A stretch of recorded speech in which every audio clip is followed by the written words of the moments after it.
thanks to the Caribbean Corporate Governance Institute for hosting me once again. I appreciate these opportunities. Are you hearing me clearly, everybody? Yeah? Yeah. Right. What I wanted to start off by saying, because my topic is to do with transparency in the procurement process within this new law. I think I summarized that right, Kamala.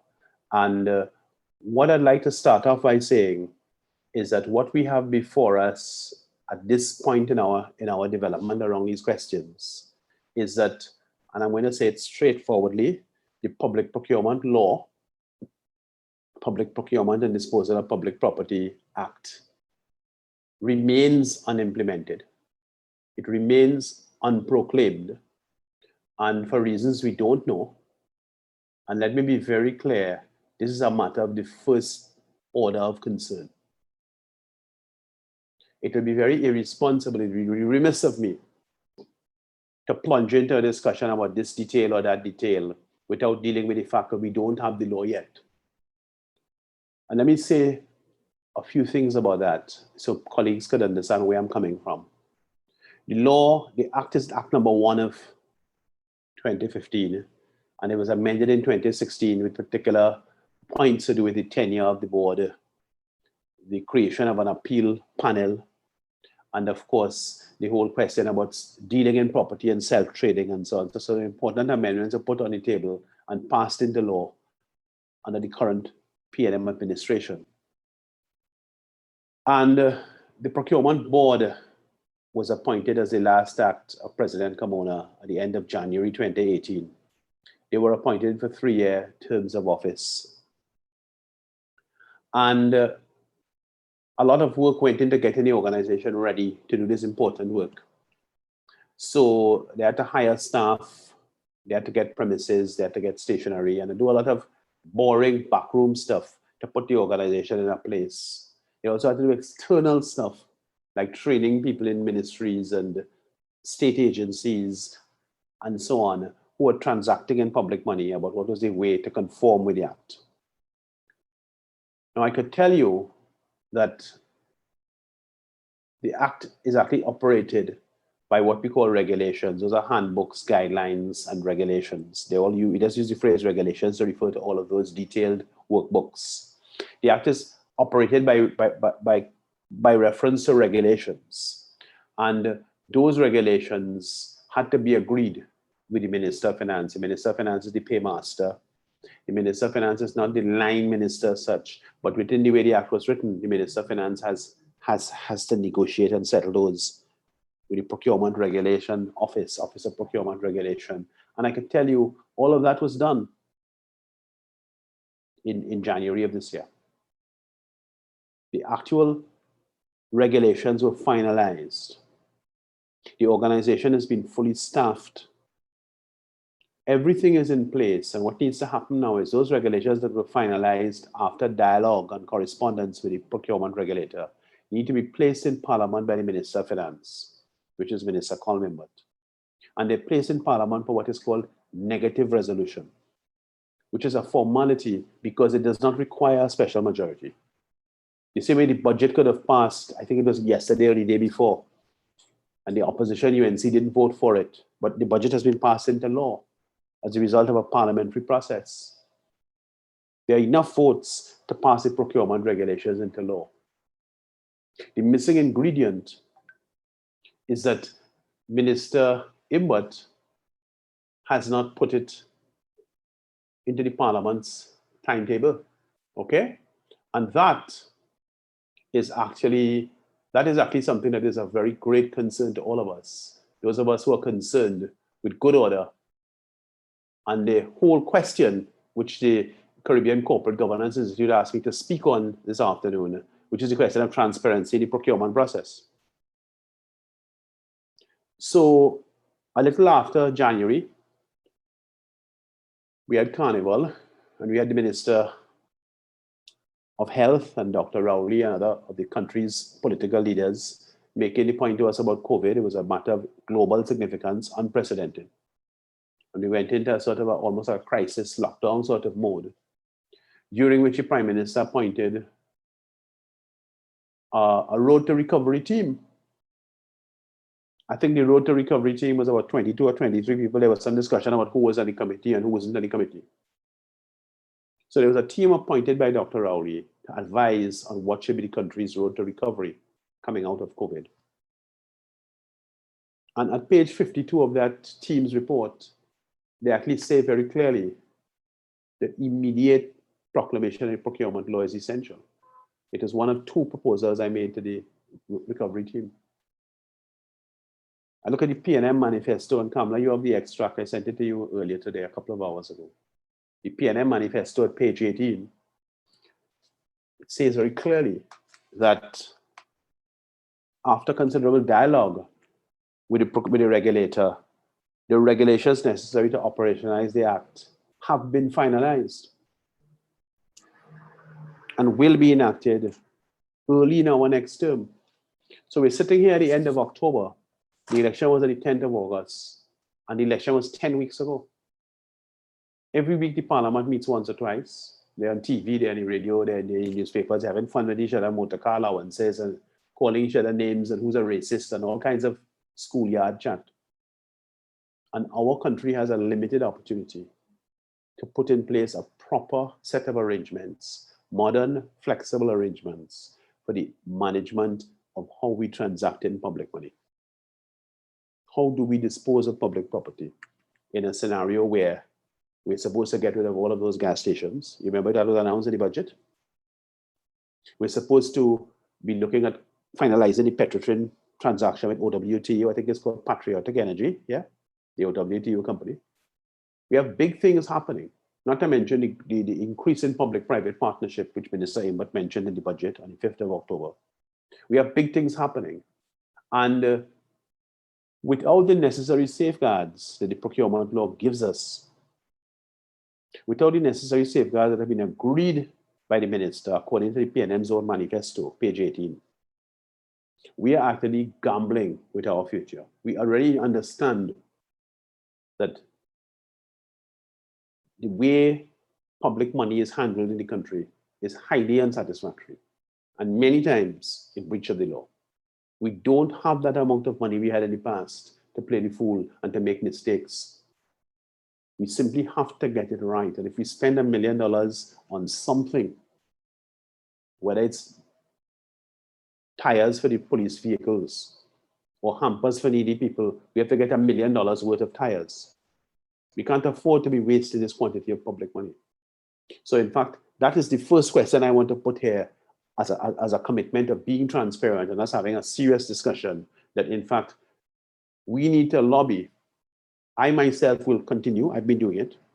I would ask the Caribbean Corporate Governance Institute. I would ask the Trinidad and Tobago Transparency Institute. I would ask JCC if they can. And I would ask those of you who belong to organizations, whether they are Rotary clubs, whether they are churches, whether you belong to your own professional organizations, ICAT or whatever, that have an affiliation with the cause of management and governance and public money, that we need to make a concerted call to do the right thing for once. Let us overcome this affliction that Trinidad and Tobago has, where we are brilliant and we can think of all kinds of things, but we have a tremendous problem implementing. We devised this law. It's a very good quality law. Let's implement it. Let's do the right thing for once. Future generations will look back on us and thank us for this. So that's my opening statement. I'd pause there for now, and then I could come back a bit further statements on the theme of transparency and the procurement system. I'll pause there for now, and let's have a little bit of an exchange with each other's colleagues.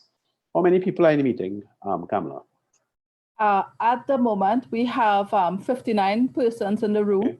Okay. It's a big room. Yes, a very full room. Nice, nice. So persons would have been more familiar with this morning, the presentation, and then the question and answer. So I'll give them an opportunity to just pause here, yeah. But sure. I want to ask you, Afra, yes, just a very open and a provocative question. But first, we have to decide: do we really want to change as a country? Do we want to, or do we just want to talk it? Because that's a possibility, yeah? When we had the session last week, Dr. Terence Farrell made a very open and blunt statement when he said that the way things are in the public sector, it's because that's the way we want it, or somebody wants it to be. So if we want to change, then we have to really take that very open conversation in first exploring, do we want to have a different society, or are we okay with being corrupt? Okay, let me that question is a very huge question. I find myself unable to avoid it. It is tantalizing. Let me answer you in two different ways, Kamala. First of all, I think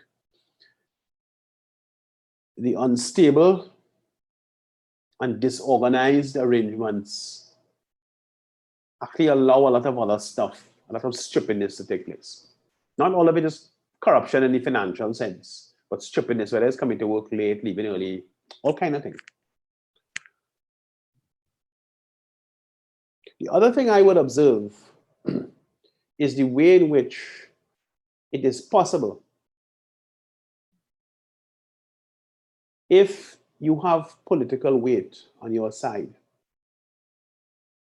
to get something approved. It's remarkable to me when you do the backstory on some of the really corrupt things in the country, how swiftly, how smoothly something that was just bent was agreed at the highest level. And I'm speaking about the cabinet here, at the highest level. And people will say to you with a straight face, cabinet approved that. And it's specific what they're talking about. This thing you're questioning, cabinet approved that. And it is amazing to me, in a situation where you could be trying to do something normal, you could be trying to get a lease for your recreation ground in your community. And you could be knocking dog, as we say in Trinidad, no disrespect to dogs. You could be knocking dog for years and months between this ministry and that committee and Town and Country and WASA thing, and to get that lease for your recreation ground. Nobody's making money, it's just to get a lease. For the children and the teenagers here to play cricket and little for small goal and thing. And to get a normal thing, you have to go through a whole set of tiers to get that. And then somebody will get something that's wrong. And the two examples I would give the example, as I always say, the CL financial bailout, where in fact they wrote a letter on the 13th of January, 2009. And by the 30th of January, the entire cabinet of Trinidad and Tobago, and I'm going to say this, it did include Mariano Brown, even if he wasn't in the meeting. He remained in the cabinet. The entire cabinet of Trinidad and Tobago, because that's how cabinet decisions are taken. It's called collective responsibility. The entire cabinet had agreed to a blank check.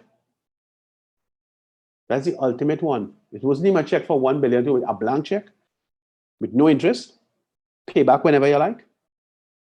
That's what we agreed on the 30th of January 2009, in 17 days flat. Okay. I've interviewed both Mrs. Nunez Shera and Mr. Mariano Brown on this. This is a serious thing. So the point I'm making is that certain things are able to get an accelerated beneficial treatment, super efficient. Second example, it took place a year ago. So we're not reaching back 11 years into the midst of time. A year ago, there was that huge contract with the Chinese contractor to build 439 new homes for the HDC. I think it was China Gizbu General Contracting, CGGC was the name of the Chinese company, a state-owned Chinese construction company, engineering and construction. That contract was signed by the Ministry of Works, Minister of Housing, approved by cabinet. And when the HDC released the details of the contract in response to the JCC's Freedom of Information request, a number of us, myself, Anthony Wilson from the Express, JCC themselves, a number of us took up a strong criticism of the contract, the terms and conditions. At which point, the next time there was a post-cabinet briefing, we were told that the contract was cancelled. And that in fact, the whole question of cabinet approval, did cabinet approve it to the AG's advice? There was a session in Parliament, it's kind of hilarious if you find these things funny, in which a number of the UNC people were trying to question Minister of Finance Imbert at the time on the question of, did Faris Arawi give his office, the office of the AG, did they give an answer in relation to the question of, did he give advice? Did he give advice in relation to the legality of that contract, the propriety of that contract? So we have a contract, it's like Alice in Wonderland. 3 characteristics. Number 1, it was approved super fast. The whole thing was approved in about 2 months. A huge contract, huge. Number 2, it was a good contract because the Minister of Housing signed it. So it must have been a sound contract. And then a week later, it wasn't sound. So it was 3 things at once. It was efficient, it was good, and then it wasn't good. All in the space of 2 months. And there are plenty of examples. I could sit down here and talk for a week about it. So we have this phenomenon, Kamala, where on the one hand, we have an inefficient system. We all know there's an inefficient system. We know if we have something to do here or there, most times you would call up a friend and say, you know anybody in there? Wait, now you didn't have a cousin working down so? And we all know it. To get things done, whether it's licensing or the passport office or whatever. We all know that. Some offices have improved a lot. Okay, I had a passport office experience earlier this year. It was really good. Some offices, I'm not going to pretend that everything is always broken. Things have improved. But that degree of instability and that degree of confusion, I believe it's manufactured to allow room for stupidness, and it's maintained to allow room for stupidness. One of the good things, I don't want to sound morbid, but one of the good things which may come out of this crisis, you know, every cloud has a silver lining, and nearly giggled at something somebody said just now, but it's on the track, so I can't yet. One of the good things in Trinidad and Tobago is that, in fact, every cloud has a silver lining. And one of the good things that may come out of this COVID scenario is that, in fact, some of our things, some of our problems regarded as intractable, people may have to change. And some of the kind of bastions in the public service may have to change, including in the private sector. We're already seeing some of the strains developing in the private sector. We get in crisis on the restaurant and the bar sector and so on. So the stasis is not just in the state. The stasis also exists in the private sector. So we're going to see change. It's happening already. I mean, our business, we have changed a lot in the last 3-4 months because of this crisis, you know? So I'll pause there for now. Kamala, is that any way towards answering what you're saying? Well, one of the things that you shared that I thought was very heartening was that there has been change and there has been improvement in some areas of the public service. I would say so, yeah. Yes, that sends the message to us, therefore, that no, we don't all want that, you know, things to continue to be in a mess. So therefore, let's extrapolate from that. The majority of persons who are in the room here with you, Afra, are procurement specialists. Sure. Many of whom work in the public sector here in Trinidad and Tobago. We do have persons outside as well, including we have Andrew Bennett, who shared with us early this morning from Jamaica. He was here. He was real good last time. He was good. Yes, he was excellent this morning as well. Excellent. Yeah, good. Yes. All right. So we do. Yeah. Let me just say one tiny point about that public sector thing. Sometimes when I speak, it may appear that I am overtly hostile or overly suspicious about the public sector, or that some of my remarks contain some kind of bad intention towards the public sector. And let me just say, as a background information about myself, my entire family, the generation before me, were all public servants. My mother, my uncles, all of them. My aunts, all of them. Okay. Head of department here. My mother was a head of department. 2 uncles were heads of department. I myself was a public servant for years when I lived and worked in England as a surveyor. So I have no hostility to public servants or public officials, if you prefer that phrase, than servant. or public institutions for that matter. I actually know, it's not just me being political or being cute. I actually know that they have a substantial amount of good people, conscientious people, educated people working in the public service. I understand that those people are trying their best. But the point Kamala was getting at, and I think she's very, very much on the right track, was that in fact, maybe this set of disarranged and discontinuous and confused things could be something that suits certain people. Okay? And I think that I think you could be on the right track, Kamala. Mm-hmm. Let me give a little example. We have a situation in Trinidad and Tobago where, because of a transparency example and relating to the public service, where in fact we have developed a procedure within the Defense Force, which is Regiment, Coast Guard, Air Guard, and within the police service, I don't know if it's the fire service as well, but certainly with the Defense Force and the police service, that people who have been selected for training, their newspaper, their picture goes in the paper. Let's say 150 people were selected for training. They put their picture in the paper and they ask anybody who has information about that person to come forward. So they actually have what in procurement we call a standstill period.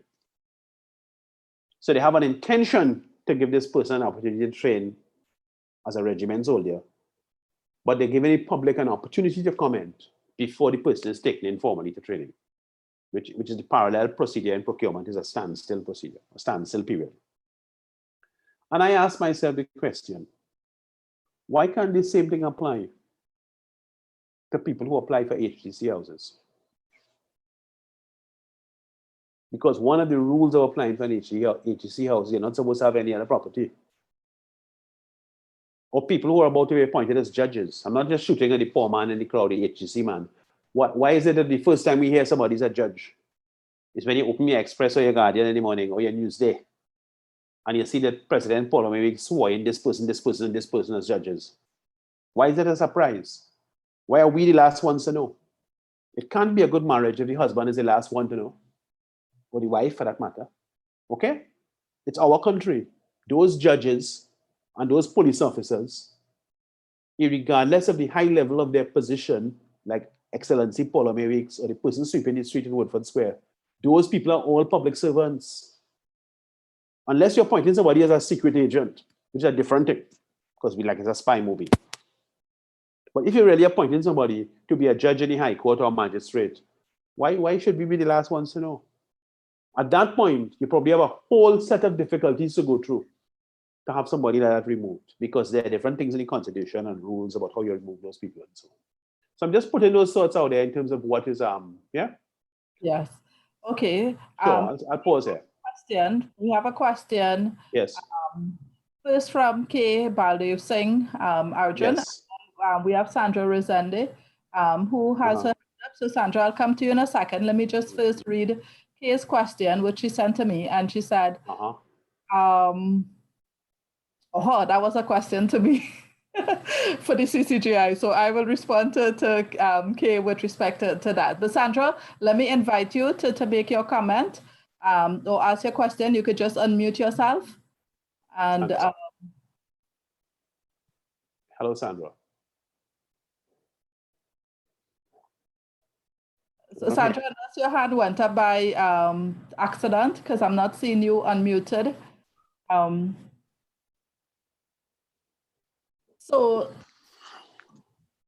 let's just ask the persons who work in the public sector now, how many of them feel that they would like to see this new law proclaimed? Or do they have concerns that they think need to be addressed before it becomes law? Does anyone have any question, any concern relating to that? Or would you all be willing to join the lobbying effort to call for proclamation of the law?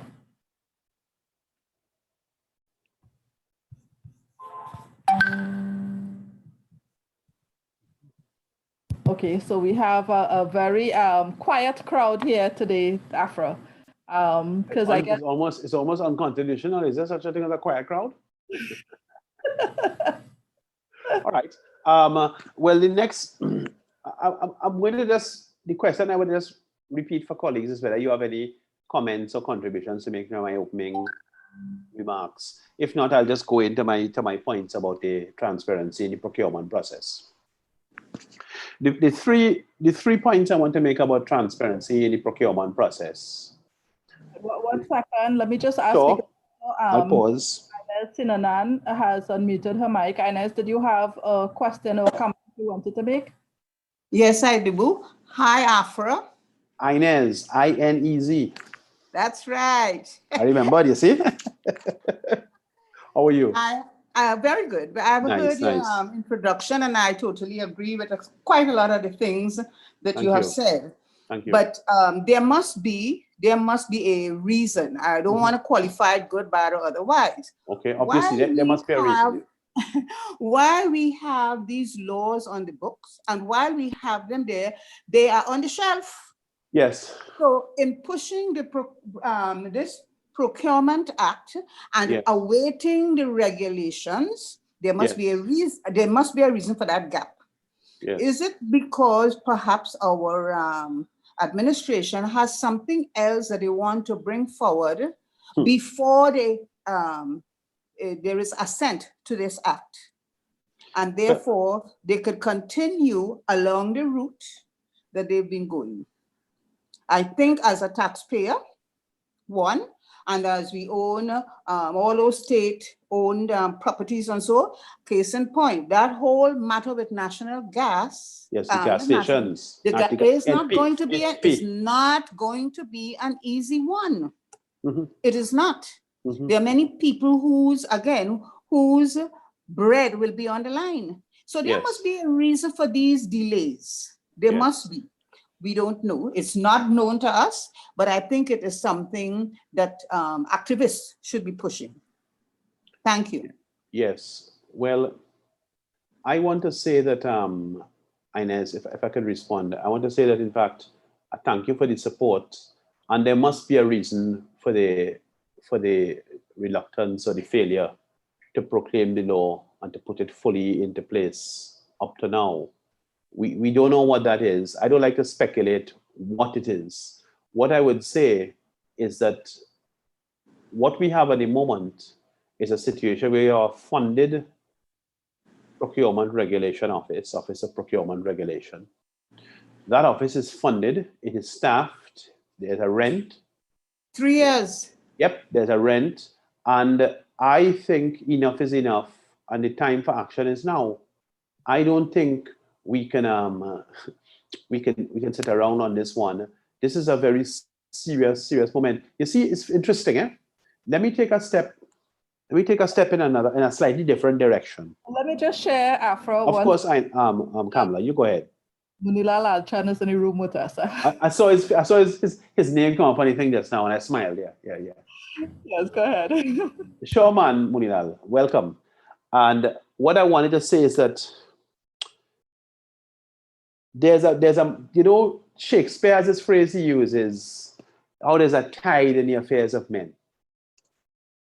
And if you take, basically Shakespeare said, if you take the tide and you catch the wave, you can have a long, beautiful ride. And if you miss the tide, you can spend all your time flapping about and wondering how come you miss things. And I want to give an example without meaning to be too, and I'm not a person who's excessively party political, but I'll make the example about the tide in the affairs of men.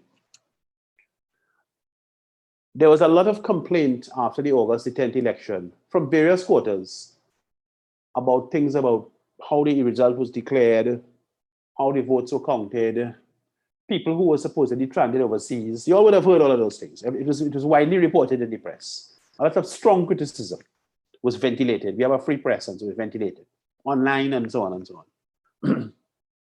And what I said to those people in certain forum that I belong to, I'm talking to the point about tides and the affairs of men. I said we've had 3 opportunities since independence. 3. Since 1976 to change our constitution. We had 86 when we had 33-3. Okay. We had a situation when Mr. Manning was talking about the Constitution for some time, and the whole question about executive presidency was being talked about. I think you would say that was in the early 2000s. Yeah, Mr. Manning it was discussed. Okay, he wanted to move his office to the Red House, and it was a national discussion. He didn't have enough votes, and it was discussed and so on.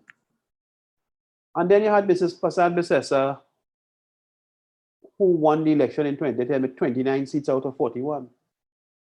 Now, 29 seats out of 41, any way you want to slice the apple, that's a constitutional majority. Anything that they wanted to propose, they could have proposed. They could have put it out for us to discuss. I'm neither PNM or UNC. Reasonable people would have discussed it, criticized it, found fault, suggested things, and so on. Whether it was to change the police commissioner thing or to change the way that judges, nothing was put forward. 5 years and 3 months with 29 seats in hand, and the way the politics in the country is balanced, one wonders, and I'm not being rhetorical, one wonders, when are we going to see that again? That kind of majority with 29 seats. For all of this self-satisfaction of the PNM people and so on and so on. They don't have a constitutional majority. Mrs. Prasad Bisesa had a rare victory in her hands. She had a rare opportunity for change.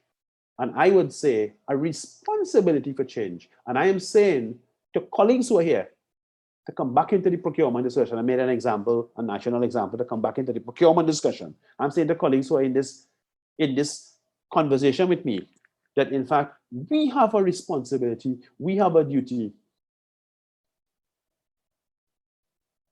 At this juncture, speaking as one of the people who was part of the team that put together the law, Trinidad and Tobago did a unique thing. I don't subscribe to Afro-pessimism and how here's that is and here's not anything bad. Here's people like me, here's people like Kamla, here's people like Munilal, here's marvelous people. Here are people like we. Here we are the people who took the responsibility. Nobody outside of Trinidad and Tobago told us that you have to bring this law now. We took the responsibility in civil society, the professional bodies to write that law. I was part of the team with my colleagues. Years and years of work, sleepless nights, paid lawyers to write the law, and gave a complete law to the partnership in December of 2010. A complete law. The law that's there now is 95% of what we wrote. And we need to finish the job. We should not look back in regret 10 years from now, 15 years from now. If you think things are in a mess now, just wait. You don't have to put any law, you don't put any controls, wait and see where we will go. Wait and see where we'll go. We have an opportunity, if not a responsibility, to take grasp of the situation and insist that the correct thing is done. That's what I'm trying to say to colleagues here. So I use the political example, not in an attempt to score cheap political points, but to make the point that you could be in the middle of an opportunity. And the partnership was very busy. They were busy doing this and that, but they never did anything constitutional. There was no structural change proposed, nothing. Now that they've lost the 2020 election, you get a lot of talk about this should be that. You all were there. What did you do? And I don't want my children and my grandchildren saying to me, well, you were there, Papa, what did you do? We have to do something. We have to stand for something. So that's what I leave colleagues with as my response to that. I see some colleagues making some very interesting points here. And you see, Alicia Hackshaw. Yes. Right. Pauline Stout and Montaigne here. Exceptionally bright. Yeah, my hashtag for them is hashtag bright for spite. That's my hashtag for them. Or for us. Not them, because I'm a Trinidadian too. For us, yeah? Now, the point is to answer your question, Kamla, because you asked me to speculate or you asked me to talk about what could be the reason. And the reality is that President Carmona swore in that board, as I said in my opening remarks, at the end of January of 2018. That board was sworn in for a 3-year term of office. And what that therefore means, logically, is that the procurement board, their terms of office run out at the end of January 2021. I don't believe, Mr. Munilal Lalchan is here, he could correct me if I'm wrong. He has the authority, and I'm sure colleagues here are attorneys and correct me. I don't believe the procurement regulator, that position is affected by a 3-year rule. I believe the other positions are 3-year rules, are 3-year terms of office. So what we could see, and in fact what we're likely to see, the way things play in this town, is that we could see at the end of January that the current board is bid farewell. And so there's some staggering. That's good. Thank you, Monilal. So we could see, right. I knew you were longer. We could see some kind of staggering in terms of appointments of people. I would hate to think that the Minister of Finance is delaying this important development in our country. Even the struggle that we're involved in, this is part of development. Not every development is physical. Sometimes the development is moral or ethical or intellectual. This is part of the country's development. And if we get this right, we will get so much else right. We have to stand up for what's right. So I would like to go into some procurement related points now, apart from the whole lobbying for the law thing, unless somebody has any other points they want to add. Sandra, I see your name popping up again. Sandra, are you speaking? It's Kamala. So I wanted to ask. Okay, yes. To go directly where you just said you were going to, which is yes, that I will, yes. Understood it at the high level with the politicians, but because of your experience, yes, you will know of some of the things that would appear to be happening behind the scenes. So therefore, what are some of those transparency issues that you feel that the procurement practitioners themselves need to address? What can they change to change some of what goes Sure. One of the two big things I would mention straight away that are included in the Act, and they are very important measures, provisions to deal with transparency, is one of them is the whole question about phantom projects. Because a phantom project, it may sound like I'm making a joke, but a phantom project is a reality in this country. So you can have a project that in fact nobody has ever mentioned, a project nobody ever gave a speech about, a project that nobody proposed, a project that's not in a budget, and bam, a morning, somebody is turning this sword and opening the project. Or an advertisement appears to advertise for a project and they want you to put a tender in 6 weeks' time for some huge thing. I'll give 2 examples of that.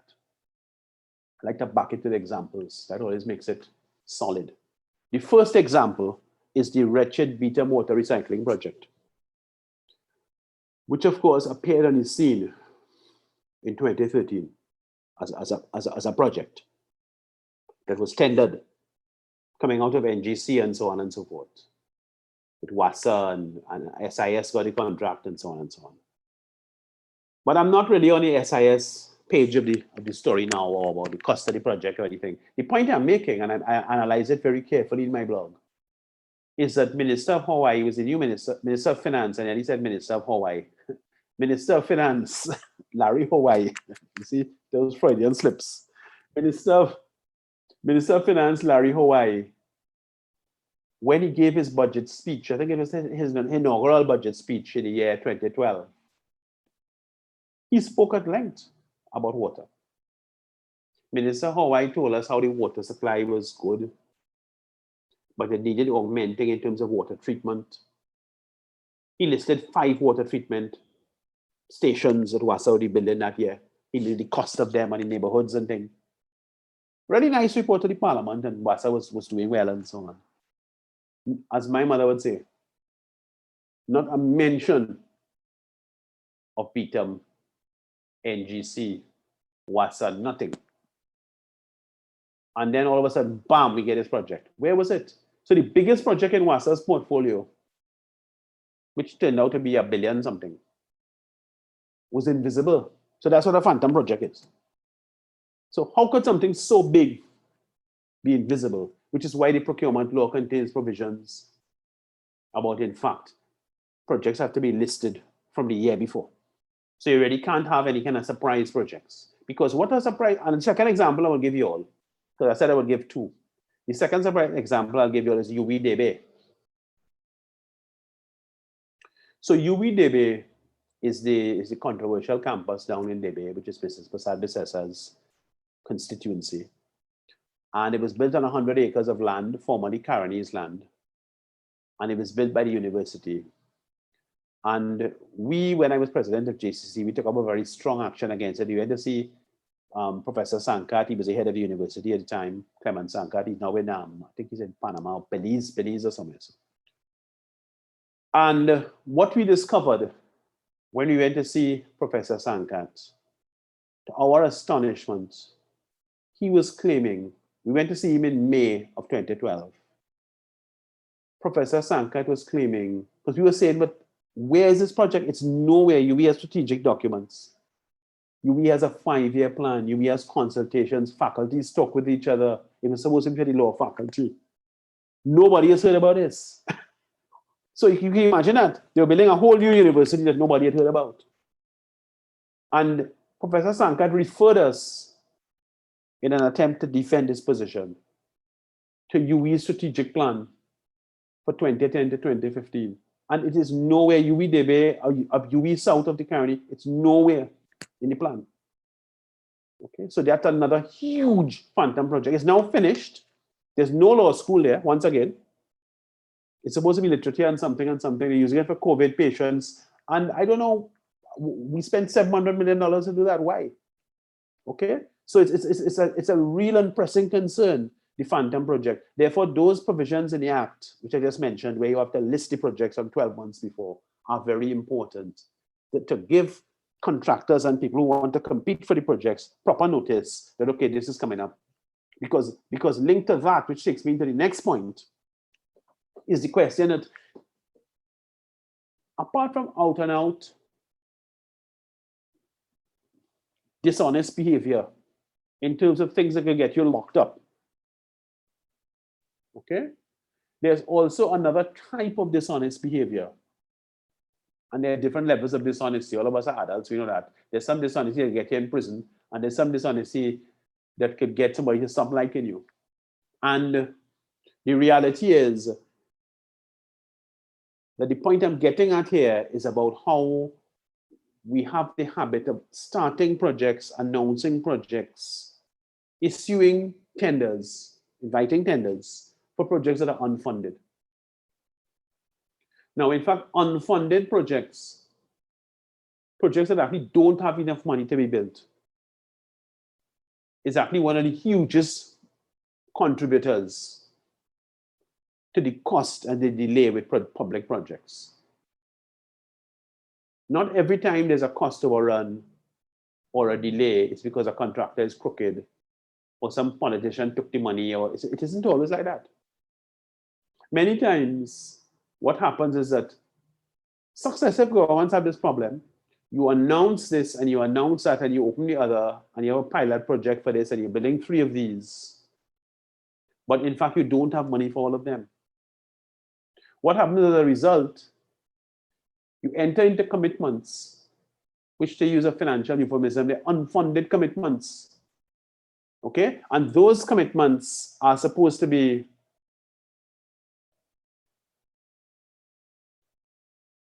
right. Yes, I'll come to that just now. Those commitments are supposed to be funded if they're to be properly delivered. If you have an unfunded commitment, you have a contractor who might have gotten a mobilization payment, started on site, and by the time they put 2 monthly certificates in, your ministry's budget or your state agency's budget is used up. And there's any excuses start, and the stories start. And then we come through to another part of the story, because you have to walk through to understand this thing. And the other part of the story is this. The large state agencies, again, colleagues are here. I don't know which agencies you represent. You were speaking, I'm just seeing names here. You would correct me if I'm wrong. The large state agencies that deal with construction, whether it is NIDCO, HDC, UDCOT, WASA, those sorts of millions and hundreds of millions of projects. Those sorts of agencies, typically, they create contracts and they modify the FIDIC contract to delete the clauses that give you interest in the case of late payment. I have many, many friends and colleagues who are contractors. I see the contracts. They've been amended. They said, delete this, delete that. They don't want to pay any interest. So from the time you divorce the relationship between time and money, you have a dysfunctional relationship, because time and money have to relate for the whole thing to make sense. So a state agency is owing me $20 million. They can pay me tomorrow morning, or they pay me in 18 years' time. Those two things are two different figures, even though each check will have $20 million written on it.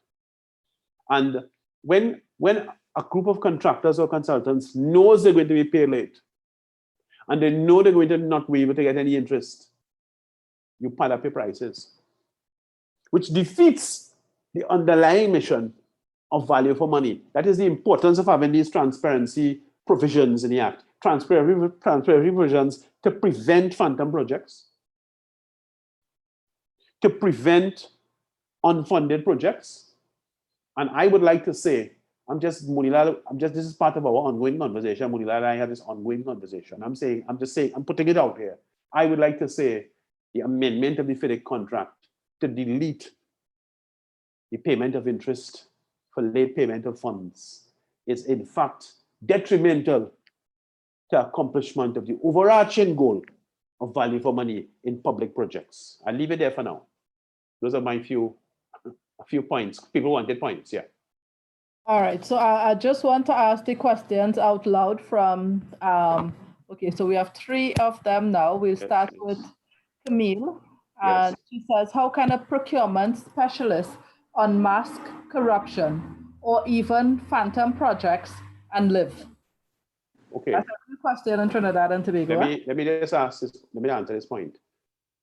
The question about phantom projects is really a provision that is dealt with in the Act.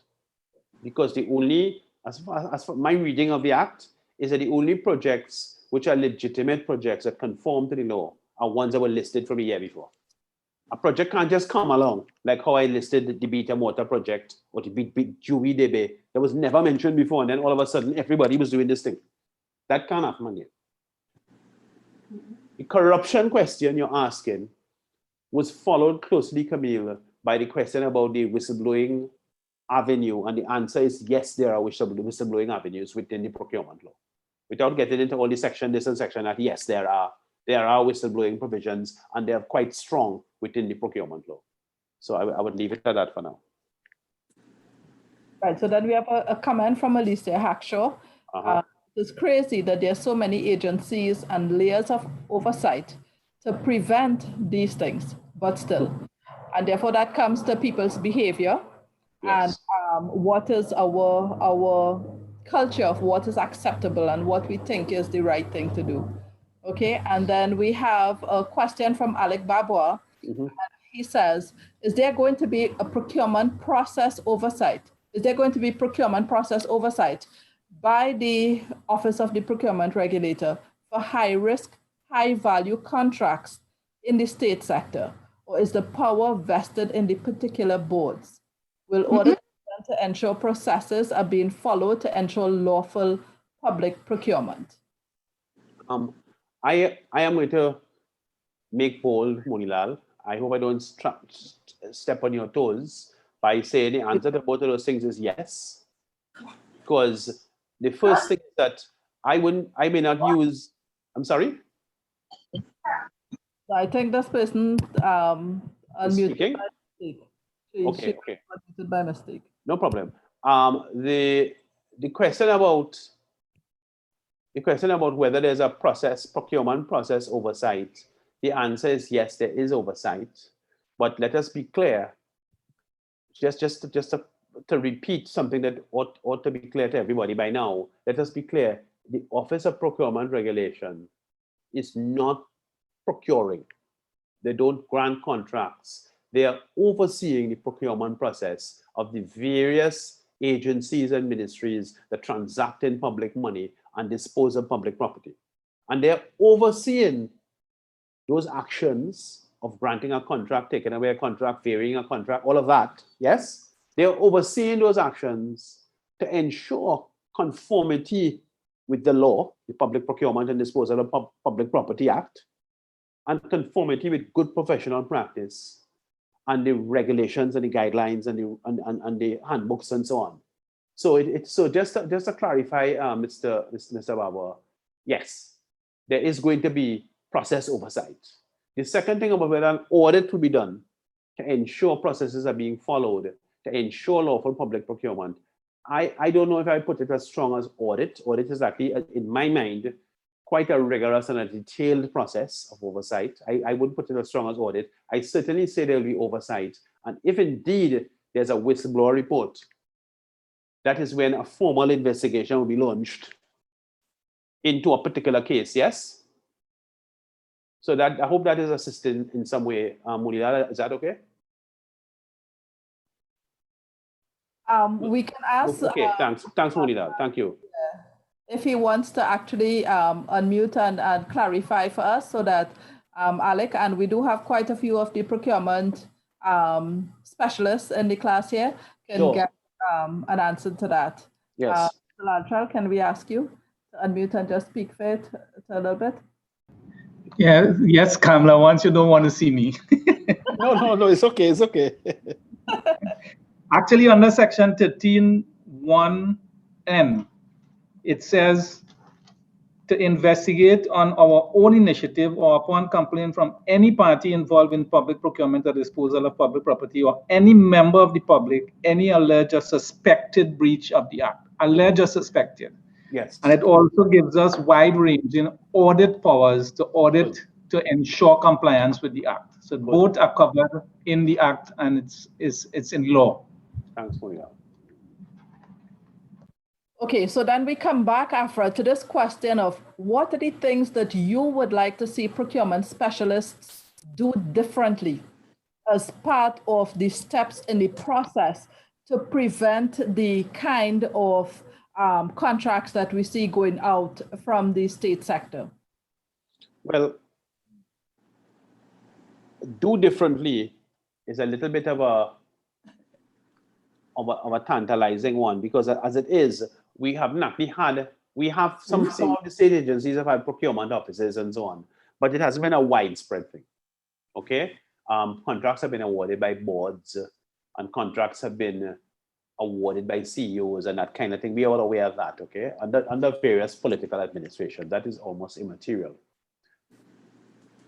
The main thing that I would like to see happen differently from what has happened in the past, and in this case, I will give another example. This one is the last two examples were under the People's Partnership. This one is a PNM example for those of you who value balance and fair play.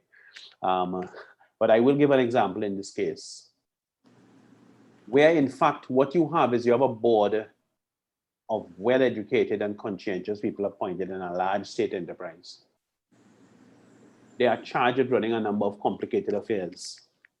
And one of those sets of decisions which is in their hands is investment decisions about which projects to fund and so on.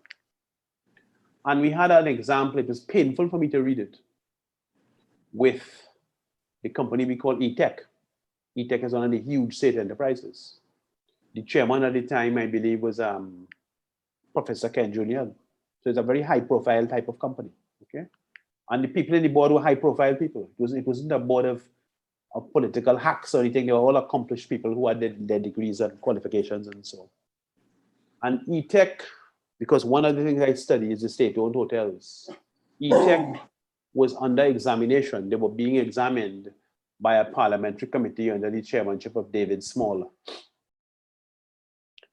who was an independent senator at the time. David is an energy specialist and he's a financially literate guy. And David Small made the point in his discussion, in his questioning, because they have a transcript in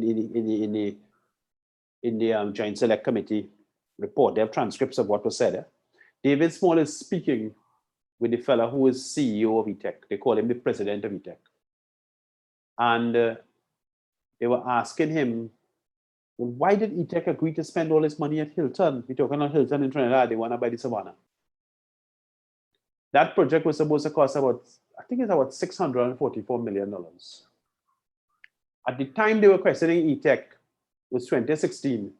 The project had gone on for 8 years.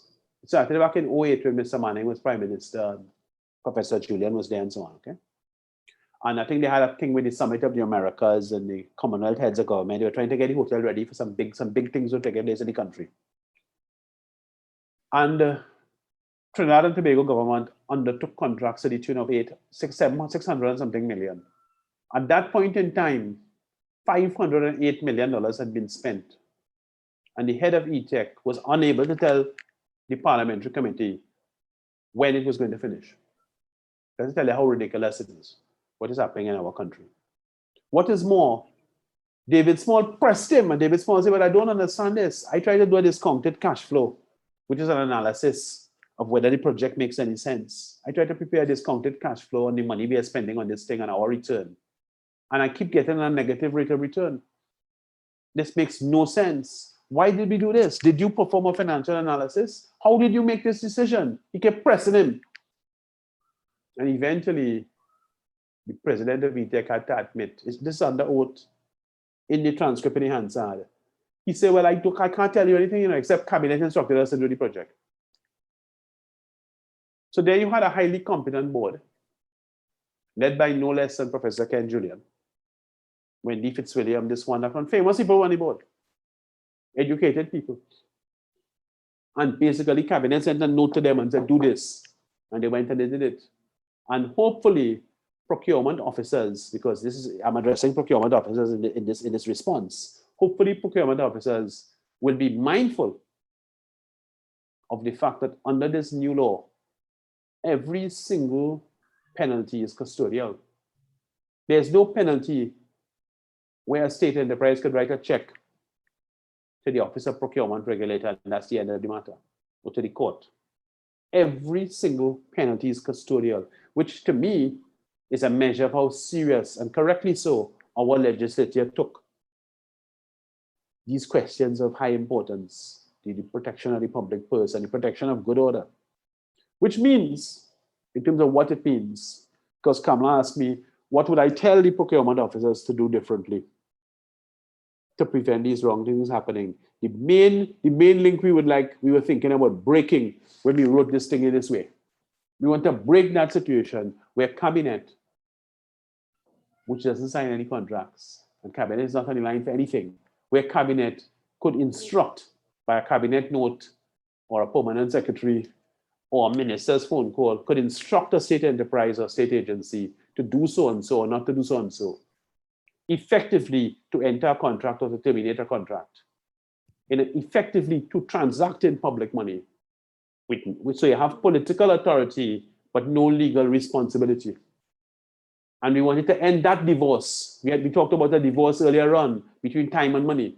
We want to end the divorce between political authority and legal responsibility. It has to be a marriage. It has to be a marriage. So the person who has the financial responsibility in terms of saying, we're going to do this contract, that person has to have the legal responsibility too. And that is the thinking that has to inform our conduct under this act. Munilal, is that? Yeah, and I saw that Inez Sinanan had unmuted her mic earlier. So if she had a question, she can in fact unmute, right? And go ahead. Yeah. Yeah. Thank you, Kamala. I'm taking Afra back to the pilot versus phantom versus vanity projects. There are differences, and I don't know whether there are thresholds and whether or not all of them are going to be under the umbrella of the new Procurement Act. That's one. Two, what is the funding mechanism? Is the funding mechanism going to come again out of a budget from taxpayers? For the regulator or for the projects? For the projects. My understanding is that the year prior, companies are expected to send for the next year, the ensuing year, all the projects, all without a threshold, saying, well, 500,000 over $1 million. They're supposed to send all of them. And they are expected to give quarterly reports. Mhm. So I wanted to find out what is the difference between those projects, the pilot, the phantom, and the vanity projects that I've heard bantered about. All right. Well, Inez, I can tell you straight off that I'm the wrong person to ask that. I mean, I am sure that Mariana Brown, are you still there, Mariana? I'm sure that Mariana Brown would have been able to tell us all about those three pilot. I missed that. I missed asking him. Yeah, you must ask him when you see him, when you bring him back on these things, you must ask him, pilot, phantom, and vanity. He has been in that place. I've never been in that place, so I wouldn't know. The question of funding the projects, the funding has to be identified, or at least there has to be some kind of certification that the funding is in place for the project. And I think that's really important, and a really important thing to be put in, and we got to keep it in. Okay, that's important. I don't know if I could say more than that, Inez, in terms of thresholds, and so I don't know if there is any thresholds for those three things. Thank you.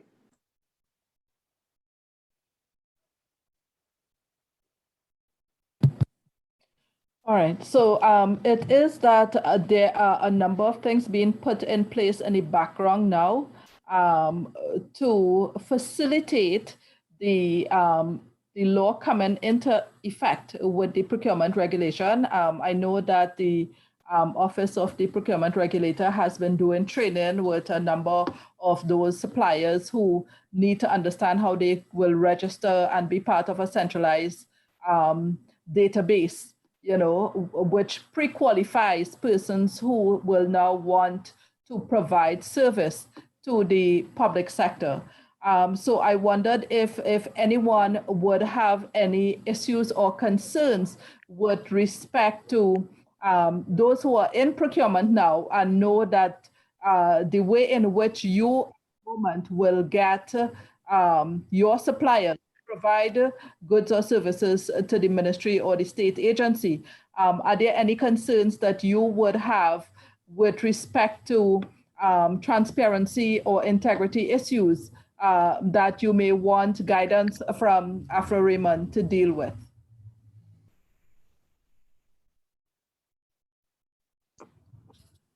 So anyone. All right. So while personal thinking through, I want to deal with an issue, Afra, that you may Yes. not be able to provide a solution, but it would be useful to have your advice. Right, right. And this is when it is the procurement specialists themselves who have chosen to engage in wrongdoing. Tell Ruth to turn on the light in his office, please. Yeah, hold on a second. Yes. Ask her to turn this light on. Yes, Kamala, go ahead. Yeah. So when we have the procurement officers within the government ministries themselves who engage in wrongdoing, that's a question that has not yet been addressed. Sometimes it may be because it's easy, there's safety in numbers because there's no accountability on any one individual. Sure. You know, or it may be because it's easy to hide behind the fact that so long as you have the signature of the permanent secretary or someone who is more senior, then you know, it moves responsibility off of you. Yeah. So how can we deal with issues like that? And then I see that Kay Baldev Singh Arjun has her hand up, so we'll ask Kay to also ask her question as well, and then we'll have you respond. Yes. Okay. Good afternoon. Hi, good afternoon. I actually wanted to just go back to the lobbying thing. Yes, at the beginning. In the last 20 years or so, there was such a strong lobby from the private sector, from the TTCA, the JCC, Yes. chamber, everybody, Yes. to get this legislation passed. Yes, and I it don't know was. if I've missed things in the press over the last year or so, but what has happened to that lobby? That's my question. I would need to say to you that I had a major falling out with JCC, which led to my resignation at the end of 2015. My erstwhile colleague, Dr. Jim Armstrong became president of JCC for the next 5 years. Jim just left. I think he left last year, around the middle of last year. And his presidency was a very quiet one. He didn't make any, the JCC became a very quiet organization. I can't comment about why that was, because the way the situation was so hard, I was not at the table, okay? But all I can tell you as a matter of fact is that the organization went silent. And the JCC had occupied a leading role in the fight for procurement law.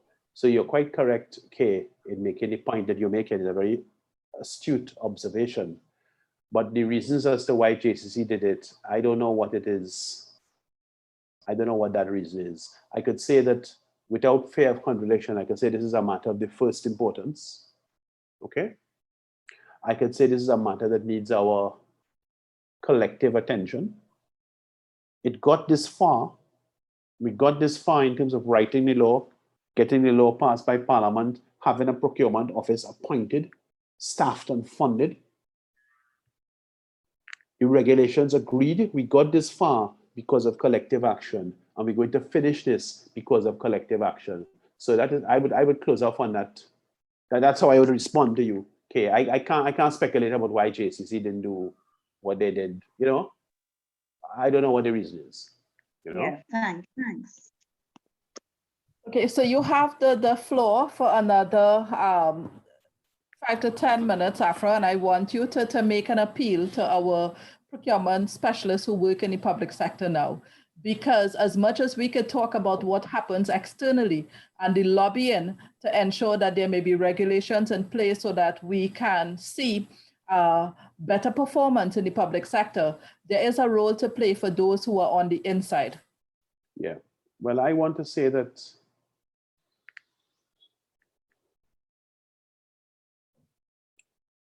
as I said, there's a responsibility for us all in terms of where we're going. We have developed to a fine science the art of knowing and not knowing. It's almost a Zen thing. We know and we don't know. So in fact, we have developed a society that's quite educated in that we are all very well lettered, and you could put Trinidadians and Tobagonians anywhere in the world to do any exam, and they will do the country proud. They will do us proud, young and old. It doesn't matter about race or whether they're from country or they're from town. They will do the country proud. We are bright people. We absorb. We can pick up on things fast and so on. Yet when you try to have discussions, and it's part of the, you know, when we were growing up as children, we heard stories about Anansi.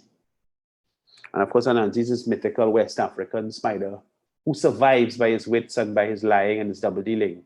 And Anansi was a necessary part of our history. And Anansi was necessary for us to survive the Middle Passage and slavery and some of the bitter pieces of colonialism. And the real question is do we need Anansi anymore now that we're independent? Is Anansi a healthy part of our republic? Is Anansi a healthy part of our country? We know Anansi is a part of we. We have to interrogate ourselves and ask whether Anansi is a healthy part of us.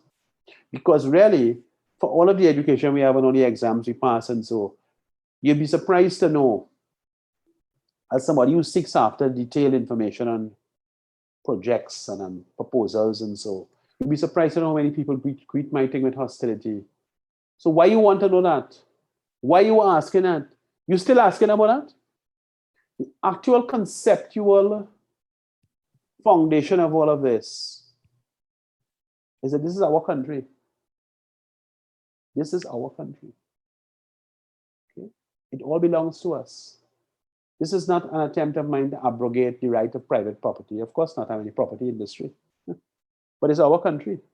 We build this city. People looking like us, we build this country. Okay? And this is our country. We have every right to know. Nobody should have a second to be asking us why we want to know this or why we want to know that. Okay? all of those agencies and all of you in the public agencies, whether the public agency is WASA or TNTech or the Ministry of this or the police service, whatever the public agency, all of you are engaged in serving the public interest within different mandates and policies, whether it's a policy for inoculation or policy for drainage or policy for school books. Those are different policies that are parts of the thing. You're all engaged in serving the public interest, okay? And I would urge us to keep an eye on those higher visions, because I am telling you, if you think back, I'd like to read out a history and think about what our foreparents passed through 100 years ago, 75 years ago, 125 years ago. The stupidness they had to put up with, the humiliation, the sacrifice, the brutality to get us here. If some of them could come back, you know, some of us believe in these little things like zombies, and we make no joke about an Nancy and things. They come back and sit down like a fly on the wall and see some of the stupidness we are engaged in now. Their grandchildren and their great-grandchildren that they sacrifice for us to be able to go to school and get a better opportunity, and see some of the stupidness we are involved in now and dishonesty, they would spin around in their grave. So we had better understand where we have come from and have a conscious, positive, constant thing to do better. That's my closing words.